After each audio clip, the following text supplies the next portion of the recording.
Hello friends, आज हम लोग देखेंगे चीफ मिनिस्टर, जो कि हमारा जो राज्य है उसका पार्ट है, स्टेट लेजिस्लेचर का पार्ट है। तो हम लोगों ने इसमें देखा है कि गवर्नर होते हैं और जो कि केंद्र को रिप्रेजेंट करते हैं। इसके बाद होते हैं मुख्यमंत्री, चीफ मिनिस्टर। तो चीफ मिनिस्टर जो है स्टेट में जो प्राइम मिनिस्टर होता है उसके इक्विवेलेंट होते हैं। जैसे कि केंद्र में जो है प्राइम मिनिस्टर है, ठीक उसी प्रकार से चीफ मिनिस्टर होते हैं राज्यों में। हर राज्य के चीफ मिनिस्टर होते हैं। यूनियन टेरिटरीज में भी दो यूनियन टेरिटरीज हैं, जैसे कि दिल्ली और पौंडीचेरी। इनमें जो है मुख्यमंत्री होते हैं, बाकी जगह पे आपके जो है एडमिनिस्ट्रेशन या प्रशासक होते हैं, या किसी दूसरे राज्य के गवर्नर के द्वारा जो है उसका प्रशासन देखा जाता है। तो चीफ मिनिस्टर जो होते हैं राज्य के, वो रियल एग्जीक्यूटिव होते हैं, जबकि हमें मालूम है कि जो फॉर्मल हेड होता है वो हमारा गवर्नर होता है।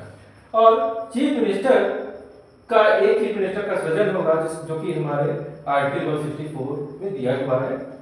और चीफ मिनिस्टर को हटाया भी जा सकता है, बर्खास्त किया जा सकता है। इसको 164 में लिख दिया गया है। फंक्शंस एंड पावर 167 में लिखी हुई है। तो ये जो है सारे जो फैसले होते हैं, वो सारे जो डिसीजन होते हैं वो लिए जाते हैं काउंसिल ऑफ मिनिस्टर के द्वारा, और वो भेजे जाते हैं गवर्नर के पास। और जो है गवर्नर फिर उनके ऊपर अपने एसेंट देते हैं, उनका अपने जो है अपनी सहमति देते हैं। तो काउंसिल ऑफ मिनिस्टर का फॉर्मेशन होता है यहाँ पर भी यूनियन की तरह। यहाँ पर भी जो है एक मंत्रिमंडल बनाया जाता है। सीएम जो होता है पूरी तरह से स्वतंत्र है कि किसको मंत्री बनाएगा। मंत्रियों को चुनने के लिए पूरी तरह स्वतंत्र है, जिस प्रकार से हमारे प्रधानमंत्री मंत्रियों को चुनने के लिए स्वतंत्र होते हैं, उसी प्रकार से सीएम अलोन हैज पैट्रोनेज। और जो सीएम है सिर्फ वही गवर्नर के साथ डायरेक्ट जाकर मुलाकात कर सकता है, उनसे बातचीत कर सकता है, उसको ये सुविधा प्राप्त है। बाकी अगर राज्य किसी प्रकार से जो है केंद्र सरकार की अवमानना करता है तो इसका नोटिस गवर्नर जो है 355 में देता है। और अगर कोई ऐसी जरूरत पड़ती है तो 356 के अंतर्गत वो इमरजेंसी भी लगा सकता है। ये चीफ स्पोक्स पर्सन होता है स्टेट गवर्नमेंट का, राज्य का ही सबसे बड़ा जो है मुख्य वक्ता है। और जो है एनडीसी जो होती है, नेशनल डेवलपमेंट काउंसिल, जो कि राज्य को डेवलप करने के लिए सोशली इकोनॉमिकली हर तरह से डेवलप करने के लिए जो एनडीसी का फॉर्मेशन किया जाता है, उसको जो उसमें जो है ये पार्टिसिपेट करता है, कोऑर्डिनेट करता है केंद्र सरकार के साथ। और ये क्रूशियल रोल अपनाता है, क्रूशियल रोल निभाता है फंड को रेज करने के लिए, जिसका इस्तेमाल जो है सोशल इकोनॉमिक डेवलपमेंट के लिए किया जाता है। तो हर मुख्यमंत्री अपनी तरफ से कोशिश करता है उसको ज्यादा से ज्यादा फंड मिले, लेकिन हर एक का जो है हर एक को जो फंड होता है वो बराबर ना मिलके वहां की परिस्थितियों के हिसाब से, वहां की समस्याओं के हिसाब से, वहां के संसाधनों के हिसाब से जो है उनको दिया जाता है। तो जो और ये जो है जो मुख्यमंत्री है वो फाइनल अथॉरिटी होती है, जो कि वास्तव में सारी चीजों को एग्जीक्यूट करता है राज्य में। और वो पोस्ट कॉप के द्वारा जो है बहुत सारी चीजों को मैनेज करता है। यहाँ पे पोस्ट कॉप जो है एक एब्रिविएशन है, जिसका मतलब है planning, organising, staffing, directing, coordinating, reporting and budgeting. तो इस तरह से जो है मुख्यमंत्री अपने राज्य को संभालता है, देखता है। अब देखिए हम लोग समझते हैं the state legislature. State legislature बहुत सारी जगहों पे जो है सिर्फ लेजिस्लेटिव असेंबली पाई जाती है, लेकिन 7 जगह पे लेजिस्लेटिव काउंसिल पाई जाती है। तो लेजिस्लेटिव असेंबली का जो फॉर्मेशन होता है, इसके गठन के बारे में 168 आर्टिकल में दिया हुआ है, और इसको भंग करने के लिए 169 आर्टिकल दिया गया है। जो आपकी विधानसभा है, तो विधानसभा में कम से कम 60 सीटें होती हैं और अधिकतम जो है 500 सीटें हो सकती हैं।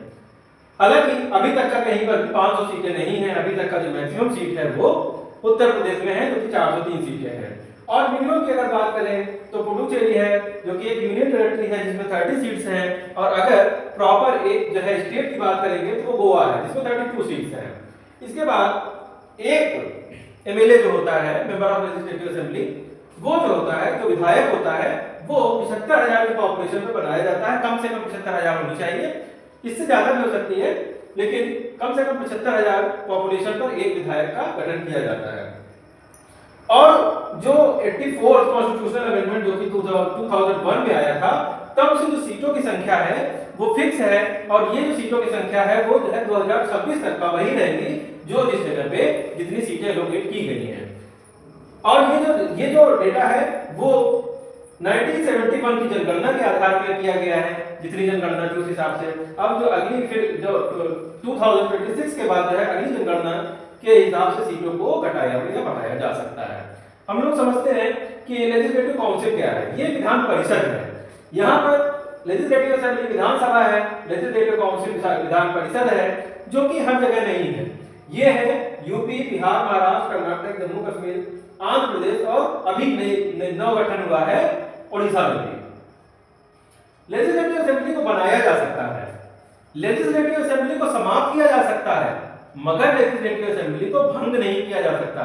जिस प्रकार से राज्यसभा को भंग नहीं किया जा सकता, उसी प्रकार से लेजिस्लेटिव काउंसिल को भंग नहीं किया जा सकता। इसको समाप्त करने का तो प्रावधान है बहुत सारे राज्यों में, इसका गठन होता है, फिर से इसको भंग कर दिया जाता है केरल वगैरह में। लेकिन इसमें केरल में, पंजाब में इसका गठन हुआ भी और भंग भी हुआ, मगर लेकिन इसको जो है समाप्त कर दिया गया, मगर भंग नहीं किया, डिसॉल्व नहीं किया। भंग का मतलब देखिए क्या होता है कि जैसे कि हर 5 साल में जो चुनाव होते हैं, तो जो हमारी लोकसभा होती है उसको भंग कर दिया जाता है। तो भंग करने के बाद फिर से जो है आपका फिर से फर्दर नेक्स्ट चुनाव होता है, मगर जो राज्यसभा है उसको भंग नहीं किया जाता। उसमें जैसे राज्यसभा है उसमें भी 6 वर्ष का कार्यकाल है, ठीक उसी प्रकार से लेजिस्लेटिव काउंसिल का भी जो है ईयर है वो 6 ईयर का है।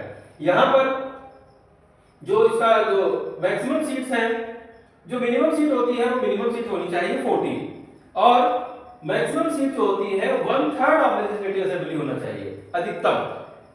मगर एक एक्सेप्शन है, इसके अपवाद भी है जम्मू एंड कश्मीर, जिसमें सिर्फ 36 सीट्स हैं और इसमें भी लेजिस्लेटिव काउंसिल का फॉर्मेशन हो रखा है।